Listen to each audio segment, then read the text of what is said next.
Cette émission est enregistrée au Café Oui, mais non. Nous nous intéressons aux influences et aux sources d'inspiration de personnalités du monde culturel, que ce soit à travers des figures marquantes de notre temps, des rencontres exceptionnelles ou des mouvements sociaux qui bouleversent notre façon de voir le monde.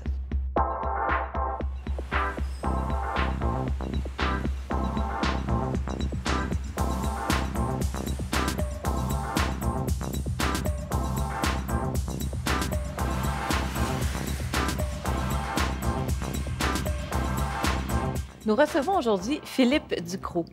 Bonjour Philippe, Bonjour. Merci d'avoir accepté notre invitation. Alors Plaisir. Philippe Ducrot, vous êtes à la fois auteur, metteur en scène, comédien et photographe. Vous avez été directeur artistique d'Espace Libre de 2010 à 2014. Autodidacte, grand voyageur et citoyen du monde, vous avez écrit et mis en scène de nombreuses pièces, dont 2025, L'année du serpent, L'affiche, La porte du non-retour et Dissident.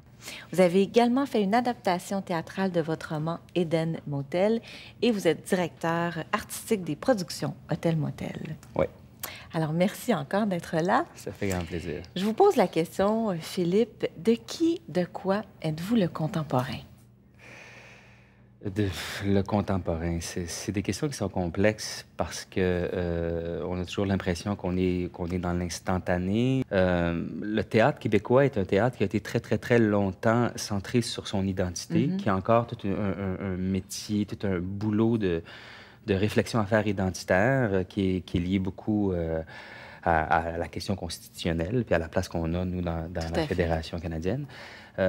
Mais moi, j'ai un peu l'impression que, de la même façon qu'un enfant est très axé sur sa famille, un adolescent sur ses amis et un adulte devient ouvert vers le monde, j'ai un peu l'impression que le Québec, on est rendu à une étape d'ouverture vers le monde.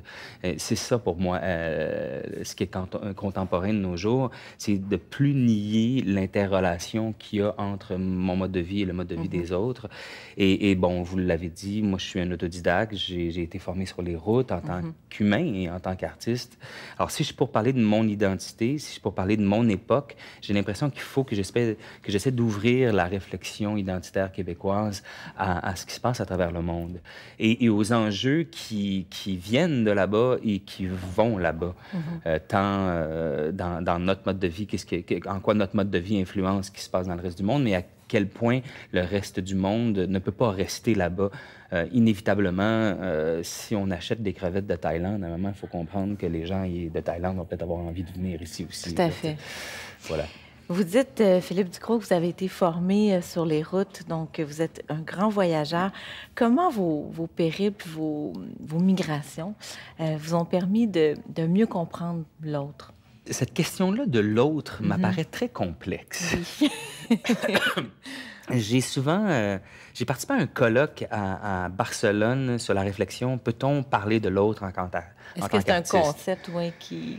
Bien, c'est à cause que, tu sais, moi, j'ai l'impression, nos gouvernements se permettent... J'ai écrit une pièce sur l'occupation de la Palestine quand le gouvernement palestinien a voté en l'élection législative pour le Hamas. L'aide humanitaire internationale a coupé drastiquement le Canada en premier lieu. On se permet, nous, de bombarder en ce moment en Irak, on se permet d'être en Afghanistan, on se permet d'avoir une influence militaire, politique, économique, on fait des embargos, on fait tout ça. En tant que pays, on est tous des citoyens de l'ONU. En plus, on fait partie des organismes comme l'ONU et tout ça. Mais nous, en tant qu'artistes, on ne devrait pas parler de l'autre. Qui est l'autre? C'est ça ma grande question. Moi, je me sens beaucoup plus loin du gars qui crie qu'il faut que les musulmans restent chez eux puis qu'ils ont le privilège de retourner chez eux puis qu'ils ne veulent pas faire des échanges, qu'ils ne veulent pas recevoir du sang d'un musulman. Je me sensbeaucoup plus loin de cette personne-là que du dit musulman qui vit en Palestine dans un camp de réfugiés palestiniens.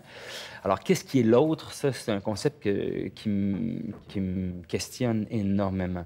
Ce que je sais, moi, c'est que quand je voyage, je me retrouve à aller dans des zones assez extrêmes, que ce soit la Palestine occupée pendant les bombardements de 2009 sur Gaza ou à d'autres moments. Choisissez pas des zones touristiques. Disons que vous vous confrontez à des endroits de situation extrême aussi. Oui, extrême, c'est un grand mot. Là. Je me suis quand même retrouvé au Congo, en République démocratique du Congo, où il y a le conflit le plus meurtrier depuis la Deuxième Guerre mondiale. Je suis allé jusque dans la zone de conflit. parce que le Canada a un système légal qui protège l'industrie minière pour ce qu'elle fait à l'extérieur du pays, puis que les groupes armés qui font cette guerre civile-là en ce moment en République démocratique du Congo sont grandement financés par l'industrie minière. Donc, on se retrouve à être directement impliqué dans le conflit le plus meurtrier depuis la Deuxième Guerre mondiale. Donc oui, je me suis retrouvé dans ces... Et je me retrouve dans ces camps de déplacés internes-là à parler aux femmes qui sont victimes des viols, qui est un des dommages collatéraux les plus horribles, je pense. Vous êtes allé recueillir leurs témoignages, complètement, finalement. Complètement. Je m'en vais là-bas, je m'assois, je parle avec eux, ils me parlent... Il y a jusqu'à 1000 viols par jour reliés directement au conflit en République démocratique du Congo, 3 à 5 millions de morts. Je parle à ces femmes-là qui sont dans des camps de déplacés internes, là, qui sont des réfugiés, mais à l'intérieur de leur propre pays. Et ils me racontent leur vie, ils me racontent leurs expériences, ils me disent « porte mon témoignage au reste du monde ». En général, c'est comme ça que les gens terminent leur témoignage. Alors moi, c'est un peu ça que je fais, tu sais. Je me laisse inspirer par ça, je me laisse influencer par ça. Ça devient un moteur de création pour vous? Ben, l'objectif, c'est ça. J'y vais, entre autres, en pensant que je vais écrire une pièce de théâtre. Donc oui, mais c'est aussi, ça devient une démarche, à quelque part, spirituelle. C'est une démarche politique, spirituelle, intime. À un moment, quand les portes s'ouvrent, quand ta vision du monde change, tu peux comme plus arrêter. Parler de la Palestine ou parler de la République démocratique du Congo, c'est un concept. Je vais aller parler de la responsabilité canadienne dans l'industrie minière en République démocratique du Congo, le conflit le plus meurtrier depuis la Deuxième Guerre mondiale. Là, tu y vas. Là, tu rencontres ces gens-là. Tu parles à la femme qui est en train d'allaiter son petit, un petit bébé de 1 an ou de 6 mois, puis tu te rends compte là, dans son histoire que son mari est mort il y a 4 ans ou il y a 6 ans. Alors tu te dis, ben là, le petit en question, ben OK, je comprends, le petit, c'est le petit du viol de groupe qu'elle a vécu. Puis elle est en train de l'appeler, de l'allaiter. Elle a appelé ce petit-là volonté. C'est pas pour rien. Là, donc tout à coup, cette femme-là devient mon contemporain, pour revenir un peu à ta question, devient mon ami. Et c'est plus elle, l'autre. L'autre, ça devient le PDG de Barrick Gold, qui a fait, en 2009, en pleine crise économique, qui a été le PDG le mieux payé au Canada. Barrick Gold, qui a poursuivi Éco-Société. Toutes ces histoires-là qui se retrouvent à être directement impliquées en République démocratique du Congo. L'autre, ça devient lui. Mon contemporain, ça devient elle, quelque part. On ne peut pas, j'imagine, revenir indemne de ces voyages-là. Ça doit être important de transformer ça en démarche créative jusqu'à un certain point. Mais c'est la poule ou l'œuf. Moi, ça donne... Tu vois, on me demande beaucoup 2 questions, moi. Où est l'espoir? Puis quoi faire? C'est des questions qu'on me demande beaucoup. Moi, ça donne que je suis auteur, je suis metteur en scène. On dit que je suis photographe. J'ai des beaux sujets. Je prends des photos parce que les sujets sont exceptionnels. Là, donc, je sais faire un minimum de photos. T'sais. Mais donc, à travers mon art, moi, je peux me permettre, à quelque part, d'avoir le sentiment d'influer le monde. Je crois que les grandes choses commencent petitement. Je crois qu'on peut, à quelque part, participer à un mouvement de sensibilisation. Mais je fais des médias. Je fais du théâtre, moi, surtout. J'écris, je fais du théâtre, je fais de la photo. C'est pas des médias de masse. Donc, je sais qu'à quelque part, je participe à une espèce de laboratoire de la pensée qui, j'espère, va se propager, qui va avoir des idées qui vont générer là. Donc, oui, c'est un moteur de création. C'est aussi un moteur de vie. À un moment, on en revient extrêmement bouleversé de ces voyages-là. On peut plus faire semblant que ça J'ai écrit La Porte du non-retour, c'est directement là-dessus. C'est parce que, bon, je parle, La Porte du non-retour, c'est les portes qu'il y a en Afrique pour commémorer les Africains qui ont été arrachés d'Afrique pour devenir esclaves en Amérique du Nord ou en Amérique du Sud ou en Amérique centrale. Mais c'est aussi la porte du non-retour de l'exode urbain, des réfugiés, des déplacés internes. Et la dernière porte du non-retour, c'est la mienne. C'est le fait que moi, je peux pas réellement revenir de là puis faire semblant que je suis pas allé.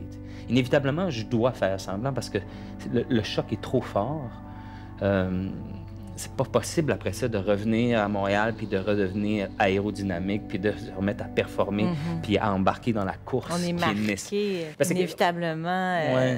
Ça transforme notre place dans le monde aussi. C'est sûr que ça transforme notre place dans le monde. C'est sûr que ça nous permet... Ça transforme notre place dans l'individualité, dans notre rapport à l'autre, à l'intimité. Ça transforme tout.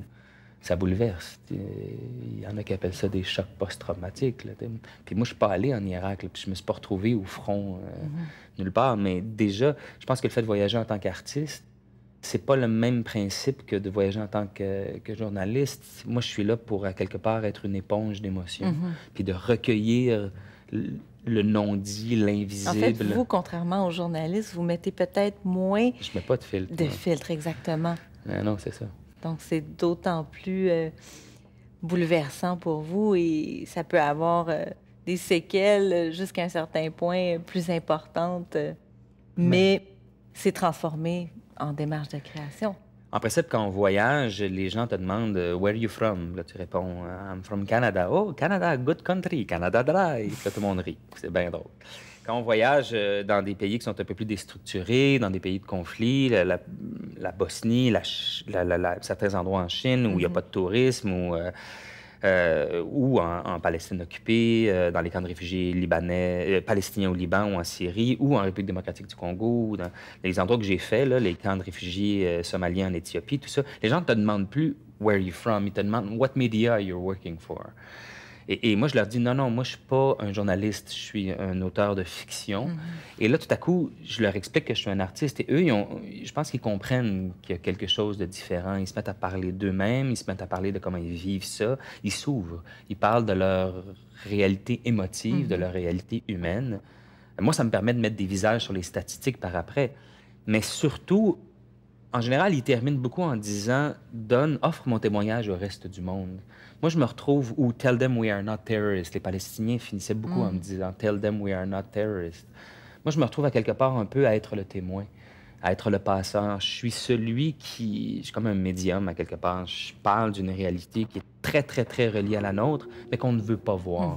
J'essaie de parler des... Donner un visage humain au conflit aussi, parce Complètement.